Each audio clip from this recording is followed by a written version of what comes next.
Playsoft Interactive YouTube channel එකට සාදරයෙන් පිළිගන්නවා.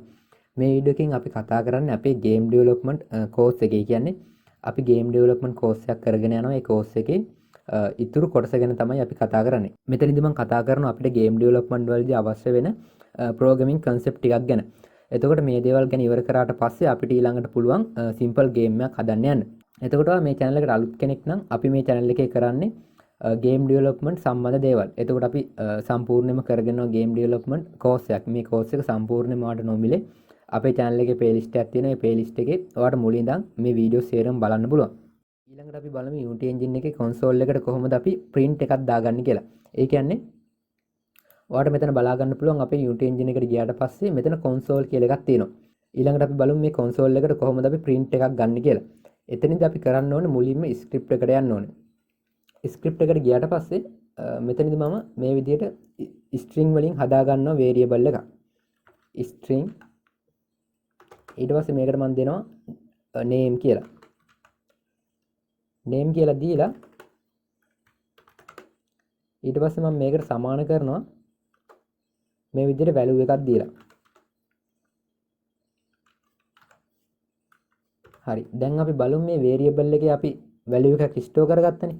මේ store කරගත්ත value එක කොහොමද අපි බලමු මේ console එකේදී print කරගන්නේ.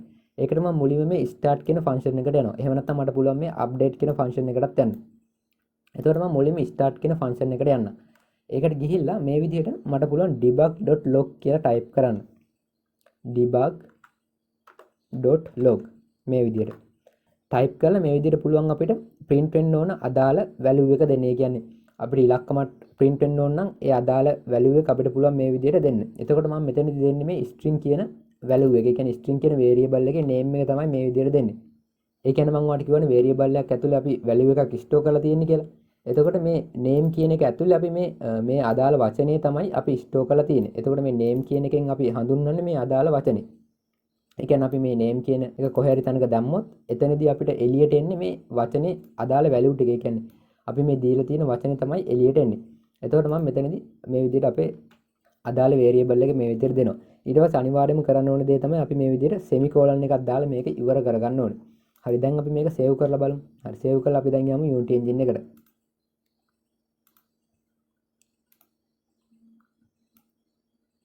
Unity engine එකට ගියාට පස්සේ ඔයාලට බලා ගන්න පුළුවන් මේ විදිහට. ඊට පස්සේ ඔයාලට මතක ඇති අපි කලින් කතා කරා කොහොමද game එක play කරන්න කියලා. ඔයාලට මෙතන play button එකෙන් පුළුවන් game එක play කරගන්න. අපි දැන් game එක play කරලා බලමු මේක වැඩ කරනවද නැද්ද කියලා.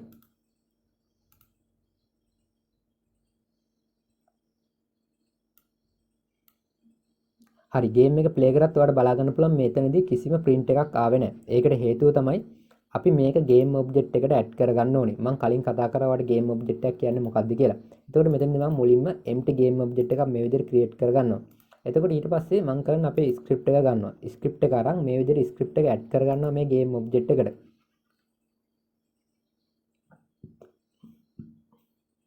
ඒ විදිහට game object එකකට add කරගන්නේ නැතුව අපිට script එකක් compile කරගන්න බෑ. ඒ කියන්නේ script එකක් run කරගන්න බෑ.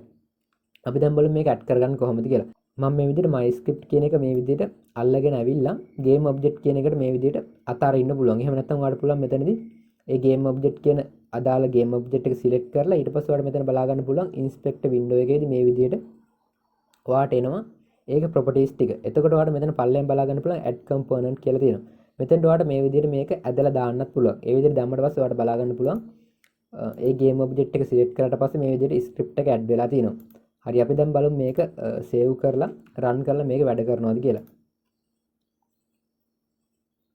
හරි, ඔයාලට බලා ගන්න පුළුවන් මේ විදිහට debug.log ඒ කියන්නේ අපි දාපු print එක මේ විදිහට console එකට ආවා.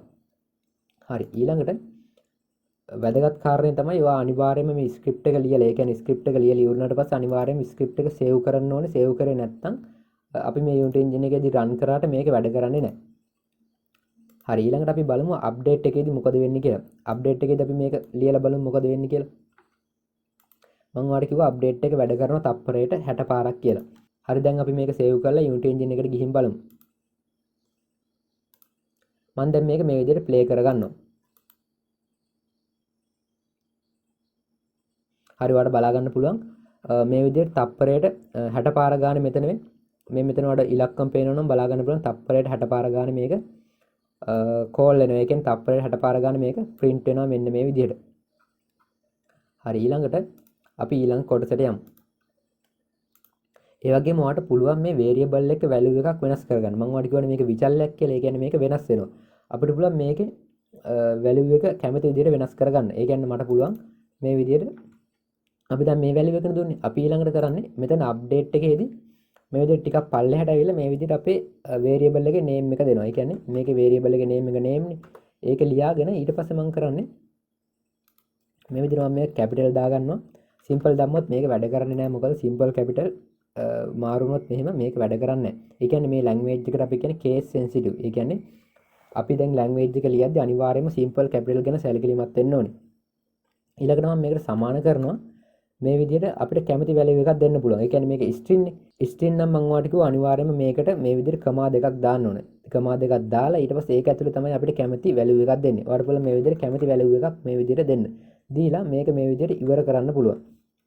හරි දැන් අපි ආයේ මේ විදිහට debug.log එකක් යටින් දාගමු මොකද්ද print වෙන්නේ කියලා බලන්න. මම මෙතනදී අප්ඩේට් එකේ දාද්දි තප්පරයකට 60 පාරක් කෝල් වෙන නිසා මම මේක ස්ටාර්ට් එකේදී දාගන්නවා. මේ විදිහට මේක මෙතනට ගෙනියනවා. හරි දැන් අපි මේක සේව් කරලා බලමු මොකද්ද ඩිස්ප්ලේ වෙන්නේ කියලා. හරි මම මේක මේ විදිහට ක්ලියර් කරගන්නවා. දැන් මේක මම ප්ලේ කරලා බලනවා. හරි වාට බලා ගන්න පුළුවන්. මුලින්ම මේකේ වචනේ අපි කලින් දීපු වචන ටයිප් වුණා. ඊට පස්සේ වාට බලා ගන්න පුළුවන් අපි පස්සේ දීපු වචනේ තමයි ටයිප් වුනේ. ඒ කියන්නේ වාට එතනදී බලා ගන්න පුළුවන් අපිට පුළුවන් variable එක value එක මේ විදිහට වෙනස් කරගන්න. ඒ කියන්නේ අපි මෙතන එකම කෝඩ් එකෙන් ටයිප් කරේ. ඒ කියන්නේ එකම variable එක නේ වුණාට වාට බලා ගන්න පුළුවන් අපි මෙතනදී variable එකේ value එක වෙනස් කරාට පස්සේ මෙතනින් print උනේ අපි වෙනස් කරපු value එක. හරි. එතකොට මේ වීඩියෝ එකෙදි මම කතා කරන්නේ ඔන්න ඔය දේවල් ටික ගැන. එතකොට ඊගා වීඩියෝ එකෙදි අපි මේක ඉතුරු ටික ගැන කතා කරමු. ඒ වගේම ඔයා තාමත් channel එක subscribe කරලා නැත්නම් ඔයාට පුළුවන් channel එක subscribe කරලා අපිත් එක්ක එකතු වෙන්න. ඒ වගේම අන්න දන්න දෙයක් තියෙනවා නම් අපේ group වලට දාන්න පුළුවන්. group වලට join වෙලා නැත්නම් ඔයාට පුළුවන් පල්ලෙහා තියෙන link වලින් අපේ group වලට join වෙන්න. එහෙනම් අපි ඊගා වීඩියෝ එකෙන් හම්බෙමු.